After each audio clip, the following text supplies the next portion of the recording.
Good morning again. So another day, another cooking na naman tayo ngayon. So ngayong araw ay magluluto ako ng masaga. So nakalimutan ko yung pangalan ng lulutuin ko na to. Ngayong umaga ko lang nalaman nung tinawag ko ni Madam. Tinanong niya ako kung alam ko pa daw yung way ng pagluluto ng masaga. Kasi nga talaga nakalimutan ko talaga. Ilang araw ko nang iniisip kung ano yung pangalan ng pagluluto ko nung eggplant na may giniling. So nakalimutan ko. Ang nasa isip ko ay majedera, yung niluluto niyang isang klaseng luto. So itong masaga ay nakalimutan ko talaga. Pero alam ko yung way ng kung paano siya lutuin. Nakalimutan ko lang yung pangalan. So pinaluto niya to ngayon. Kasi kahapon ko siya lulutuin. Kaso ang pinaluto niya sa akin kagahapon ay yung chicken sa oven. And then, ngayon ay na-prepare ko na rin yung mga sangkap na gagamitin ko. So lumabas siya ngayon kasi nga may bibilhin siya sa labas. And then yung ibang kailangan ko dito sa kusina. Kasi malapit ng Ramadan. So gagawa na naman ng mga sambusa. So sambusa is like Ramadan dito. Kaya maaga pa lang mag-prepare na kami. So ang dami na naming napamili. Isang sasakyan yung pinamili niya nung isang linggo. Kaya ang tagal kong natapos dito sa kusina. Tinulungan nga ako ng kasama ko. Kasi sa dami niyang pinamili. Pero marami pa rin kulang. Kasi pag Ramadan talaga dito, busy na ang mga tao. So wala nang time para mamili. Kaya ang itong mga bakanting araw, so yun na yung ano niya, pagkakataon niya para mamili ng paunti-unti ng mga gagamitin sa Ramadan. So ngayon mag-start na akong magluto. Ano nga pala dito, napaka-dusty kasi sobrang sunstorm kasi nga 'di ba umulan. Ang labas ko hindi ko pa nalilinis yung sa may part ko dito sa kusina. Sobrang alikabok. Dito sa ano to, tinan mo kapupunas ko lang dito, tinan mo, kapal ng alikabok ko. Kaya pag nagluto ka dito, kailangan nakatakip yung mga niluluto mo kasi pinapasok ng alikabok yung loob ng bahay kahit nga saradong-sarado na yung mga bintana. Ito yung mahirap dito kapag nagsa-sunstorm kasi ang alikabok ang kalaban namin. Start na ako magluto.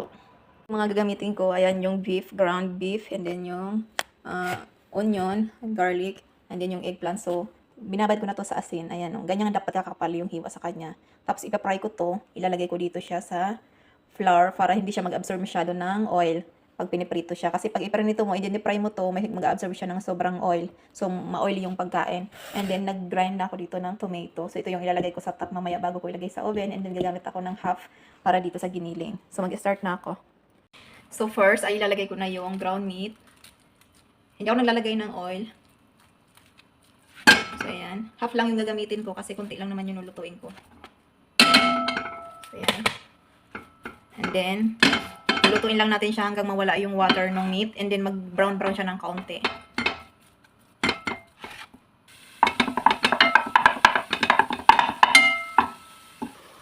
So, ganyan yung hitsura niya. O, nagtutubig siya. So, kailangan ay patuyuin natin yung mga tubig niya until na mag-golden brown yung meat. So, ayan o, nagwa-water siya. So, ayan, kapag ganito, na parang oil na yung lumalabas sa kanya, and then wala na yung water niya.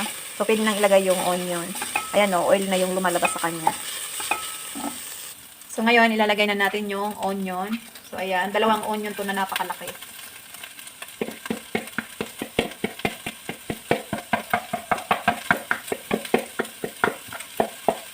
So, ganito dito gumamit ng onion. Talagang marami sila gumamit ng onion pag nagluluto. And then, halo-haloin lang.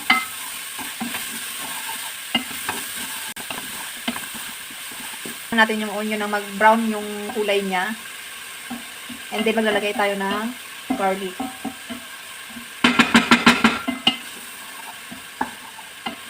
So, continue lang yung paghahalo para hindi masunog yung ilalim.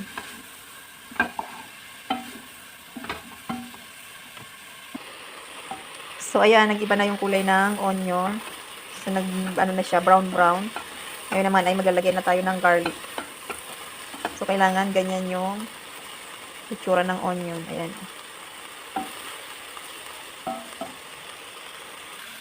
Ngayon naman ay ilalagay na natin yung garlic. So, ayan, ganyan karami lang yung garlic na ilalagay natin. So, maglalagay na tayo ng mga pangpalasa. So, first, maglagay ako ng black pepper. Ang pagkain dito, kailangan maraming black pepper lagi. Maglalagay ako ng salt. And then, maglalagay ako ng cumin or kamon. Ayan.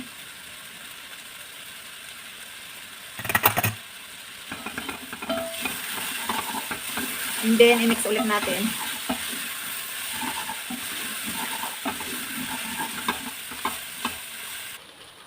Ay maglalagay na tayo ng tomato paste.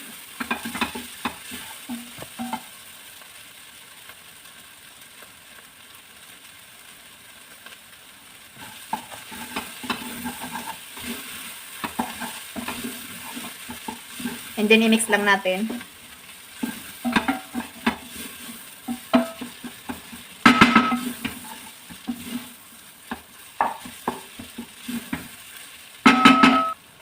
And after na tomato paste, maglagay naman tayo nung nag-grind natin na tomato. So, ito yung fresh tomato ay nilagay ko sa blender.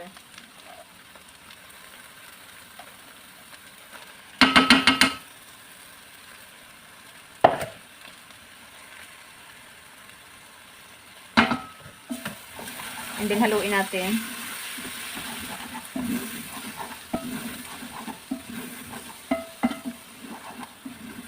Ang bango niya na. So, ngayon maglalagay na tayo ng water.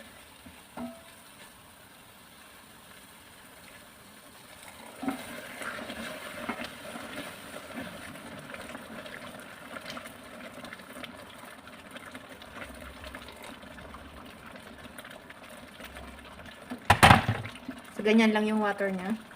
And then, tatakpan natin siya. So, lulutuin natin siya ng mga 15 minutes lang.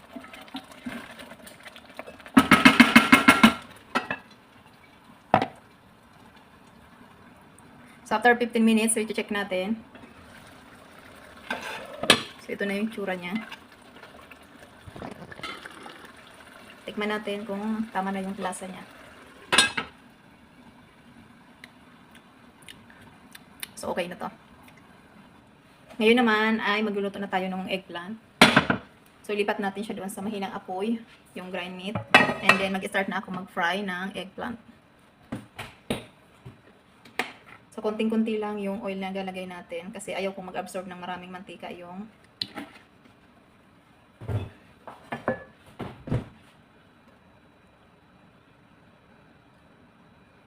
so, ganyan lang yung pinaka-oil niya. So, ayaw ko nang makalat ang kusina kaya naglagay ako ng tray. So, ganyan ko siya i-fry.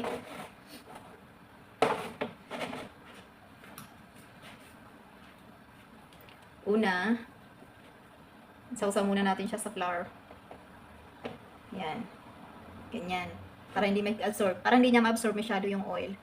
So, ganyan dapat. So, ngayon mainit na yung oil. So, start na natin mag-fry. So, ayan.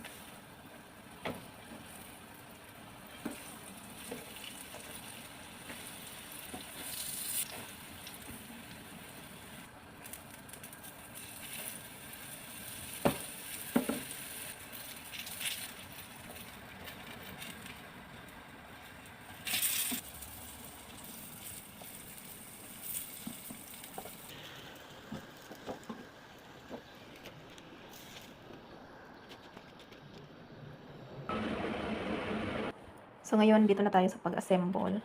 So, ilalagay mo lang yung mga eggplant dito.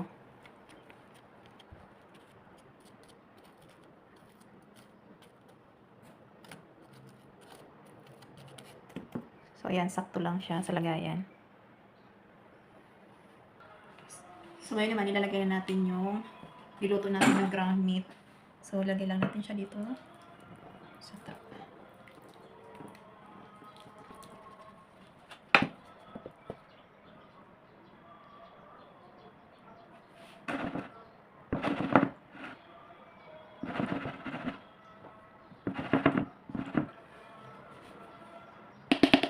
So, after natin mailagay yung niluto natin na grind meat, so, lalagyan naman natin siya ng na-grind ko na tomato. So, ito yung fresh tomato na grind ko kanina. So, ilalagay natin siya sa top. Ilalagay natin siya sa ibabaw lang.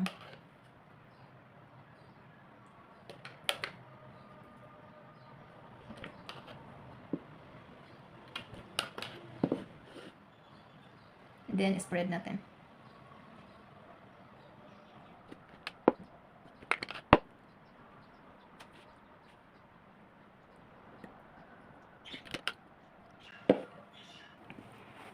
So, ayan, ilalagay na ko na to sa oven. So, 48 minutes ko lang siyang isasalang sa oven. So, kailangan hindi siya maging dry. Ngayon, ay tatakpan siya ng parchment paper. And then, alam mo ng foil.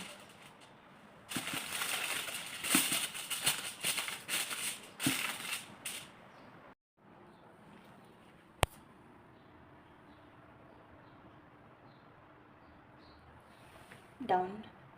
And lagay ko lang siya sa 200. And lagay ko siya sa 48 minutes.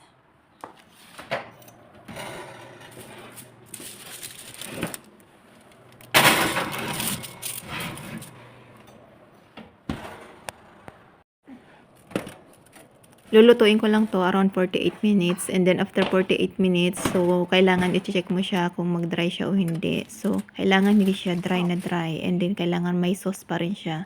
So ito, tinanggal ko na dito yung parchment paper sa ibabaw. So yan yung pinaka finished product. So ready to serve na yan. So ayan lang, thank you for watching. Bye bye.